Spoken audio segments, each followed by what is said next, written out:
بسم اللہ الرحمن الرحیم، السلام علیکم۔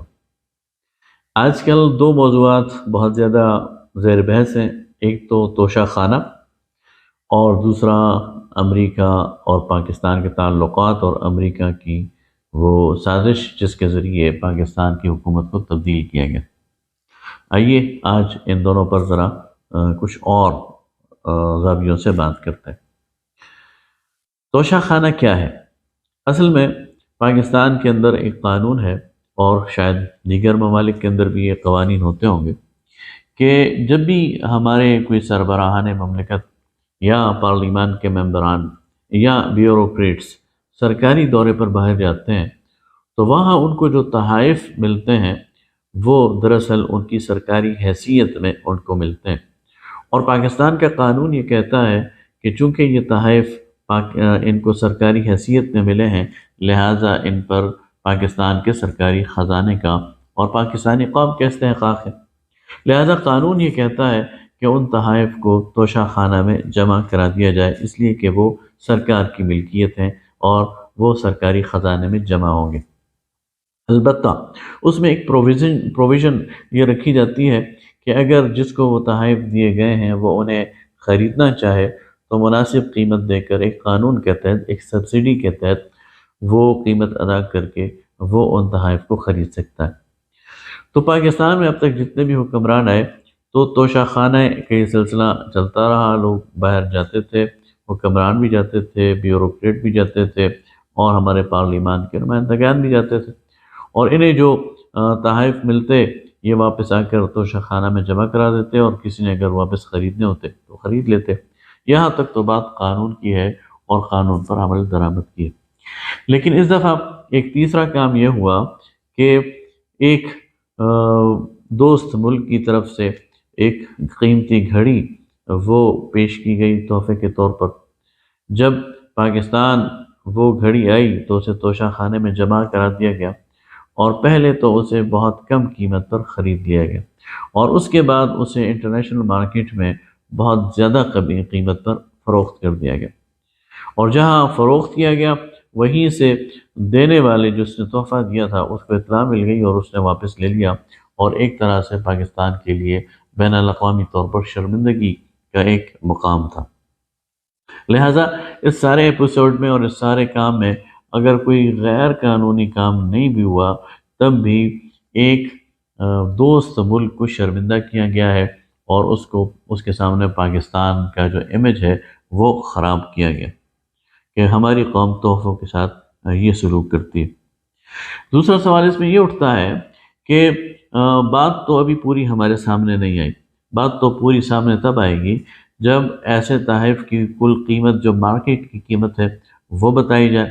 پھر جس قیمت پر خریدا گیا ہے وہ بتایا جائے، اور پھر جس قیمت پر فروخت کیا گیا ہے وہ بتایا جائے۔ تو اگر مثلا 1 کروڑوں کی چیز ہے اور اسے لاکھوں میں خریدا جائے اور پھر دوبارہ کروڑوں میں فروخت کر دیا جائے تو ظاہر ہے کہ یہ امانت اور دیانت کے اصولوں کے مطابق نہیں ہے، اور اس میں خیانت کا پہلو لازمی نکلتا ہے۔ اچھا، بات چل نکلی ہے اسی طرح کے تحائف کی، تو میں آپ کو ایک اور بھی آج کے دور کی، میں حضرت عمر کے دور کی مثالیں نہیں دے سکتا اور نہ دینا چاہیے آج کے لوگوں کے لیے، میں آج کے دور کی مثال دیتا ہوں۔ ہمارے دور میں سید منور حسن جماعت اسلامی کے امیر تھے۔ اگرچہ جماعت اسلامی کی امارت کوئی سرکاری عہدہ نہیں ہے، لیکن پھر بھی ظاہر ہے کہ ایک جماعت کا امیر ہونا یہ ایک بہت بڑے ذمہ داری کا مقام ہے اور ایک بہت بڑا منصب ہے۔ دوران امارت ان کی بیٹی کی شادی ہوئی، اور بہت سارے لوگوں نے تحفے کے طور پر سونے کے سیٹ ان کی بیٹی کو دی، اور جب وہ سارے سیٹ جمع کیے گئے تو اس وقت، یہ 8 سے 10 سال پہلے کی بات ہے، 65 لاکھ روپے مالیت کا وہ سونا بطور تحفہ انہیں ملا تھا۔ جو ہی شادی کی تقریبات ختم ہوئی، انہوں نے اپنی بیٹی کو بلایا اور ان سے کہا کہ بیٹی، وہ جتنا سونا تمہیں تحفے میں ملا ہے وہ جماعت کے بیت المال میں جمع کرا دو، اس لیے کہ وہ سید منور حسن کی بیٹی کو نہیں بلکہ امیر جماعت اسلامی پاکستان کی بیٹی کو ملا ہے، اور اس پر جماعت اسلامی کے بیت المال کا حق ہے۔ تو آج کے دور میں بھی ایسی روشن مثالیں ہمارے سامنے موجود ہیں جو امانت اور دیانت کے لیے ایک اعلیٰ معیار مقرر کرتی ہیں اور ہمارے سامنے قرن اول کے مسلمانوں کی یاد تازہ کر دیتی ہیں۔ اچھا، دوسرا یہ پروپیگنڈا کیا جا رہا ہے کہ امریکہ نے پاکستان کے اندر مداخلت کی، یا امریکہ نے پاکستان کے اندر سازش کی اور پاکستان کی قومی اسمبلی کو خرید کر پاکستان کے اندر رجیم کو چینج کر دیا۔ چلیں ایک لمحے کے لیے مان لیتے ہیں کہ امریکہ نے یعنی سازش کی اور امریکہ نے پاکستان کے اندر اس حکومت کو بدلنے کی کوشش کی۔ تو سوال یہ اٹھتا ہے کہ کیوں امریکہ کو یہ ضرورت کیوں پیش آئی؟ کیا امریکہ نے عمران خان کو اس بات کی سزا دی ہے کہ اس نے حفیظ شیخ کو اور شوکت ترین کو پاکستان کی اکانومی ان کے سپرد کی اور ان کو وزراء خزانہ بنایا؟ کیا امریکہ نے پاکستان کو اس بات کی سزا دی ہے کہ باقر رضوی کو، جو IMF کا نمائندہ تھا اور جو امریکی شہری ہے، اس کو اسٹیٹ بینک کا گورنر بنا دیا گیا؟ کیا امریکہ نے پاکستان کو اس بات کی سزا دی کہ FATF کے وہ تمام قوانین جو کہ امریکی ایما پر بنائے گئے اور جس میں اتنی دیدہ دلیری دکھائی گئی کہ خود قانون کی پیشانی پر لکھ دیا گیا کہ قوانین ہم FATF کے کہنے پر بنا رہے ہیں، یعنی اتنی بھی اس میں رواداری نہ رکھی گئی اور اتنا بھی اپنا بھرم نہ رکھا گیا کہ یہ کہیں کہ ہم خود بنا رہے ہیں، بلکہ یہ تسلیم کیا گیا کہ ساری قانون سازی FATF کے کہنے پر کی جا رہی ہے اور پاکستان کو اس کیٹیگری سے نکالنے کے لیے اور گریٹ لسٹ سے نکالنے کے لیے سارا کام کیا جا رہا ہے۔ تو کیا اس پر عمل درآمد کرتے ہوئے اس کی سزا امریکہ نے عمران خان کو دی ہے اور ان کو دیش نکالا کیا گیا؟ کیا ترکی اور ملائیشیا کی جو کانفرنس تھی اس میں شرکت نہ کرنے پر عمران خان کو سزا دی گئی ہے، جو ایک الگ بلاک بنانا چاہتے تھے اور اس خطے کے اندر ایک آزاد اور خود مختار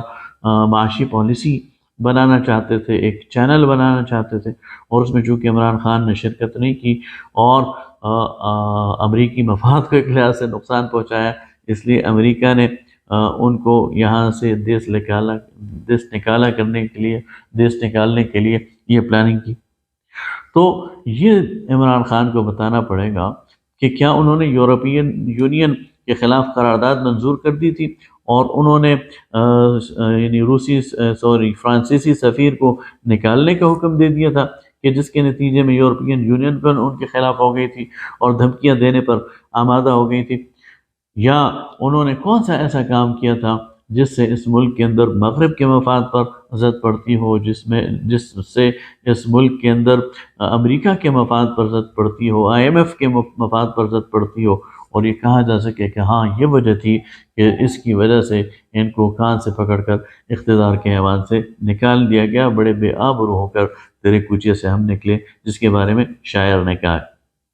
لہٰذا یہ بیانیہ کسی کو بے وقوف تو بنا سکتا ہے، لیکن جو لوگ دلائل کی بنیاد پر اور تاریخی واقعات کی بنیاد پر اور پورے تناظر کو دیکھ کر فیصلہ کریں گے تو وہ یقیناً اس بات کو محض ایک شوشہ اور تماشا تو سمجھیں گے، ایک پروپیگنڈا اور سٹنٹ تو سمجھیں گے، لیکن یقیناً وہ اس پر یقین نہیں کریں گے کہ امریکہ کی مخالفت اور امریکہ کے اس خطے میں مداخلت کے حوالے سے عمران خان نے کوئی بہت بڑا کردار ادا کیا۔